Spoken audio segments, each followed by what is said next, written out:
Honorable members, I am pleased to address the first joint sitting of Parliament after the election of the 17th Lok Sabha in the year commemorating the 150th anniversary of Mahatma Gandhi. I extend my heartiest congratulations to all newly elected members of this Lok Sabha. More than 61 crore voters of the country set a new record by casting their vote and enhanced the credibility of India's democracy in the world. People have stood in long queues, braving extreme heat to cast their votes.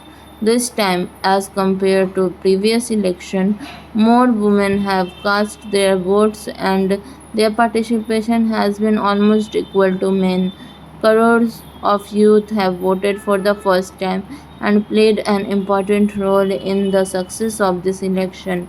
I also convey my best wishes to the new Speaker of the Lok Sabha for this new responsibility. I congratulate the entire team of the Election Commission for successful completion of the world's largest election. The contribution of employees of several administrative departments and various institutions as well as the security forces in successful conduct of the electoral process is extremely praiseworthy.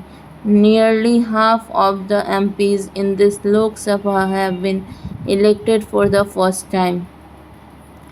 The election of 78 women MPs, which is the highest number of the history of Lok Sabha, presents the picture of a new India.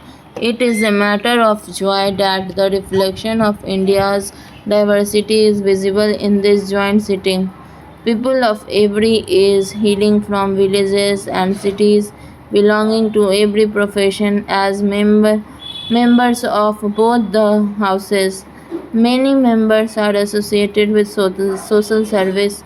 Many are from the field of agriculture, from business and economic sphere, while other members are from the field of education, medical profession, which saves the lives of the people, and legal profession, which provide justice to the people. MPs who have made their mark in the world of cinema, art, literature, and culture are also present here. I am confident that your unique experiences will contribute to enriching the discussion of Parliament. The people of country have given a very clear mandate in this